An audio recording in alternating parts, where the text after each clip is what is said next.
Assalamualaikum warahmatullahi wabarakatuh. Waalaikumsalam warahmatullahi wabarakatuh. Bagaimana kabarnya hari ini anak-anak? Alhamdulillah baik, Bu. Alhamdulillah, semoga kita semua selalu berada dalam lindungan Allah Subhanahu wa Ta'ala. Sebelum kita memulai pembelajaran pada hari ini, maka lebih baiknya kita berdoa terlebih dahulu. Kepada ketua kelas, silakan untuk memimpin doa. Baik teman-teman, sebelum kita memulai belajar, kita berdoa terlebih dahulu. Berdoa dimulai. Siapa yang tidak hadir hari ini? Hadir semua, Bu. Apakah di antara kalian ada yang bisa mengutarakan pendapatnya mengapa kita bisa melihat, bisa mendengar, bahkan bisa merasakan sakit? Karena adanya kerjasama antara sistem saraf dan sistem indera, bukan, Bu? Betul, Tari. Jadi aktivitas yang kita lakukan dalam kehidupan sehari-hari itu disebabkan karena adanya kerjasama atau koordinasi dari sistem saraf, sistem indera, dan juga sistem endokrin. Segala aktivitas yang kita sadari maupun yang tidak kita sadari itu dipengaruhi oleh ketiga sistem tersebut yang saling berkoordinasi. Lalu kenapa ya ketiga sistem itu bisa saling bekerja sama? Ketiga sistem itu bisa bekerja sama karena satu sama lain terhubung dengan sel saraf, ya, Bu? Ya, tepat sekali, Indah. Baik, Ibu ingin bertanya lagi. Kalian pasti tahu kan ini apa? Parfum, Bu. Jika saya menyemprotkan parfum ini ke udara, apa yang kalian rasakan? Kita bisa menghirup aroma parfum itu, Bu. Selain kita bisa mencium parfum itu, jika gas parfum itu terkena mata kita, maka mata kita akan otomatis berkedip, Bu. Kira-kira kenapa hal itu bisa terjadi? Itu semua bisa terjadi karena adanya sel saraf yang ada di dalam alat indera, bukan, Bu? Pintar semuanya. Jadi, begitu gas parfum ini menyebar di udara, maka sel saraf yang ada di hidung atau di mata kita akan mendeteksi. Kemudian, sel saraf tersebut akan meneruskan informasinya ke otak. Nah, di dalam otak akan diolah informasi tersebut. Kemudian otak mengirimkan pesan tersebut menuju sel saraf motorik untuk dikirim ke efektor. Responnya yaitu hidung kita bisa menghirup aroma parfum ini, atau jika mata kita terkena semprotan parfum ini, maka otomatis akan berkedip. Sampai di sini pasti kalian sudah bisa menyimpulkan materi apa yang akan kita pelajari hari ini. Betul, jadi hari ini kita akan membahas materi sistem koordinasi. Coba Tari tolong bacakan tujuan pembelajaran kita pada hari ini. Baik, Bu. Yang pertama, menjelaskan definisi sistem saraf pada manusia. Yang kedua, menunjukkan struktur sel saraf.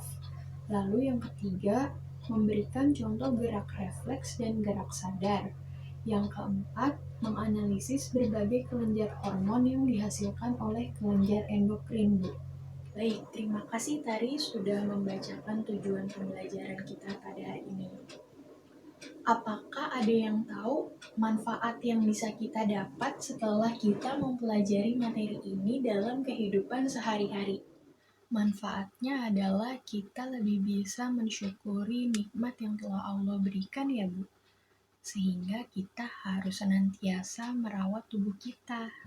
Iya, betul. Itu adalah salah satu manfaat yang bisa kita dapatkan. Manfaat lainnya itu adalah kita bisa lebih berhati-hati dalam melakukan aktivitas di kehidupan sehari-hari karena segala aktivitasnya itu dikendalikan oleh sistem yang memiliki fungsi penting bagi tubuh kita. Baik, sekarang coba kalian perhatikan gambar yang ada di PowerPoint. Adakah keterkaitan gambar tersebut dengan materi yang akan kita pelajari hari ini? Jadi gambar dua orang yang sedang berbincang melalui telepon itu mengibaratkan sistem saraf yang sedang berkomunikasi menyampaikan pesan melalui sel saraf ya Bu? Betul tadi. Jadi, jika dilihat dari ilustrasi tersebut, itu menggambarkan bagaimana sistem saraf bekerja. Dilihat dari cara kerja dan fungsinya itu, sistem saraf diibaratkan seperti jaringan komunikasi, di mana sistem saraf itu berfungsi untuk menerima dan mengirimkan pesan. Pesannya itu berupa rangsangan yang didapat dari lingkungan sekitar. Sekarang coba perhatikan gambar struktur sel saraf yang ada di depan. Adakah yang bisa menyebutkan bagian-bagian dari struktur sel saraf tersebut? Jadi di dalam sel saraf itu ada badan sel, Bu. Nah, di dalam badan sel itu ada inti sel. Nah, lalu badan sel itu membentuk suatu percabangan. Percabangan pendek yang disebut dengan dendrit. Apakah jawaban yang Indah sampaikan itu sudah tepat? Menurut saya ada bagian yang belum disebutkan, Bu, yaitu penjuluran panjang dari sitoplasma yang disebut dengan akson. Akson itu ada yang dibungkus oleh selubung mielin. Ada juga bagian akson yang tidak terbungkus yang disebut dengan nodus Ranvier. Lalu di ujung akson itu ada terminal akson dan sinapsis. Kalau begitu, adakah yang bisa menjelaskan masing-masing fungsi dari bagian-bagian sel saraf tersebut? Saya ingin coba mendeskripsikannya, Bu. Jadi, badan sel itu berfungsi untuk pusat pengendalian dari sel saraf. Kemudian di dalam badan sel itu ada inti sel yang merupakan materi genetik dari sel saraf. Nah, kemudian keluar sebuah percabangan yang disebut dendrit. Dendrit ini berfungsi untuk menerima rangsangan dari sel saraf lainnya untuk diteruskan ke badan sel. Apakah ada yang ingin menambahkan? Saya, Bu, ingin menambahkan jawaban.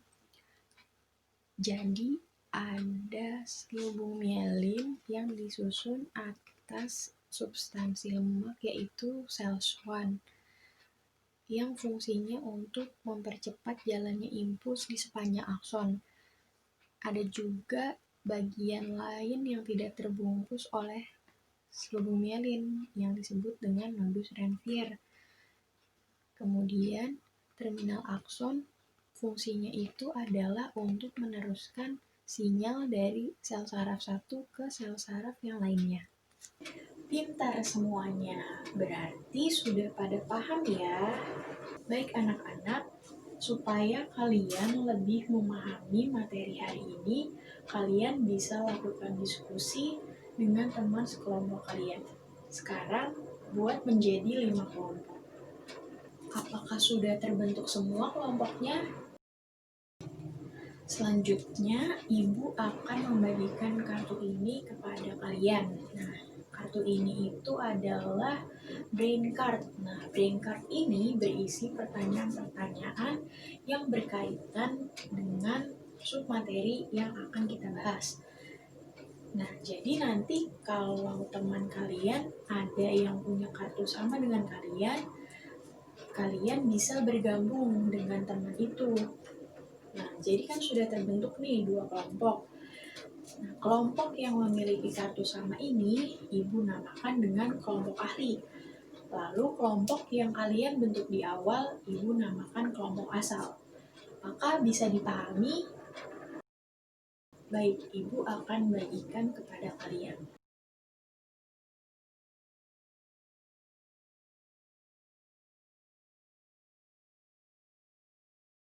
Baik, sekarang kalian sudah berkelompok dengan kelompok ahli ya.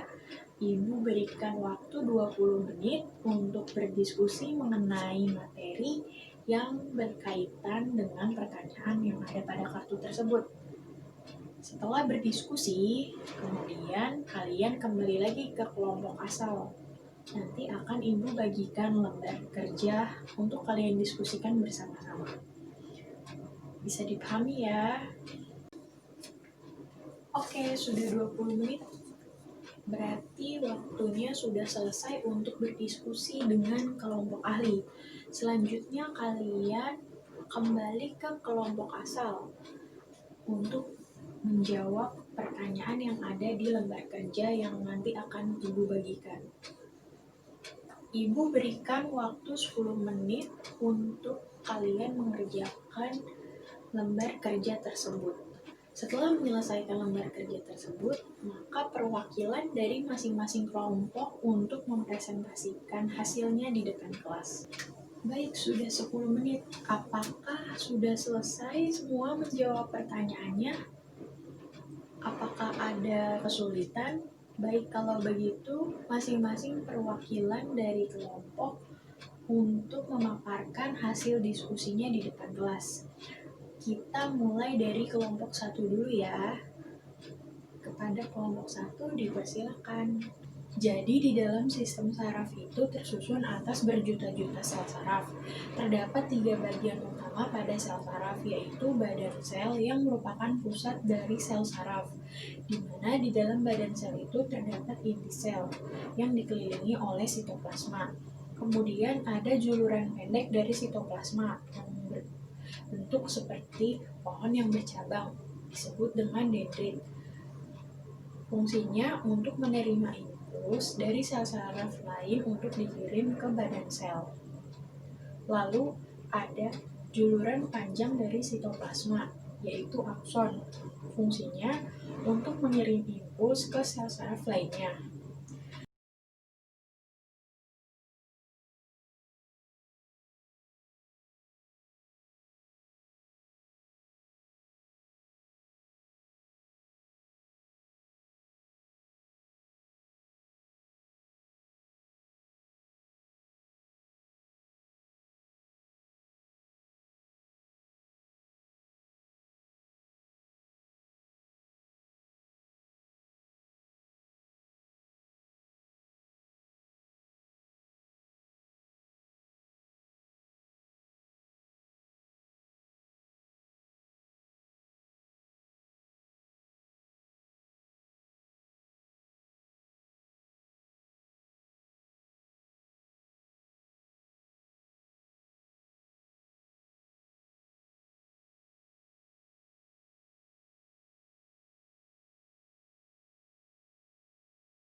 Terima kasih kelompok 1 telah memaparkan hasil diskusinya dengan cukup bagus.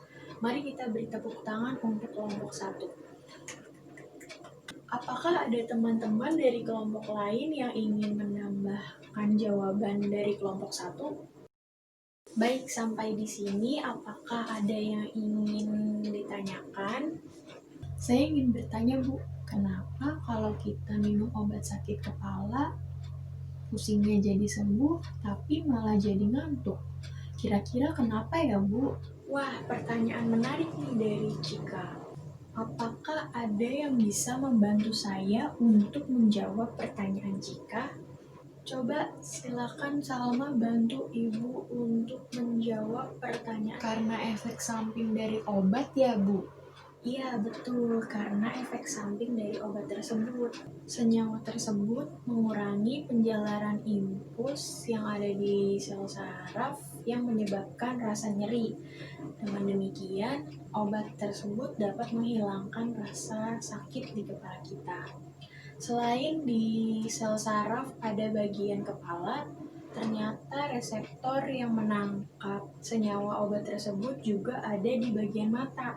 Itulah yang menyebabkan kenapa jika kita mengkonsumsi obat tersebut, efek sampingnya adalah rasa kantuk. Oke, kita beri tepuk tangan untuk kelompok 2 karena kelompok 2 sudah bisa bekerja kooperatif dengan teman kelompoknya.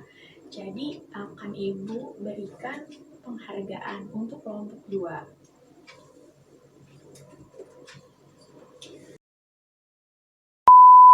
Baik, sebelum kita tutup pembelajaran hari ini, apakah ada yang bisa memberikan kesimpulan? Saya Bu ingin memberi kesimpulan untuk pembelajaran hari ini. Sistem saraf pada manusia itu meliputi otak dan sumsum tulang belakang, di mana masing-masingnya saling dihubungkan dengan sel saraf. Sel saraf itu terdiri atas 3 bagian utama, yaitu badan sel, akson, dan dendrit. Sistem saraf berkoordinasi dengan sistem endokrin dan sistem indera untuk melakukan berbagai aktivitas baik yang kita kehendaki maupun yang tidak kita kehendaki. Contohnya, pada saat berlari untuk menghindari bahaya, maka dengan cepat kita akan menghindari bahaya tersebut. Rasa takut tersebut dapat meningkatkan produksi hormon adrenalin yang distimulasi dari sel saraf. Mantul, Dila. Bagus sekali ya kesimpulannya. Mari kita beri tepuk tangan untuk Dila.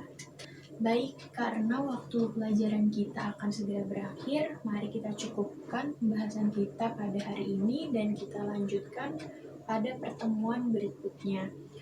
Ibu berharap kalian bisa membaca dan memahami materi yang akan sama-sama kita pelajari di pertemuan selanjutnya. Mari kita tutup pembelajaran hari ini dengan sama-sama mengucapkan hamdalah. Alhamdulillahirrabbilalamin. Terima kasih atas perhatiannya. Wabillahi taufiq wal hidayah. Wassalamualaikum warahmatullahi wabarakatuh.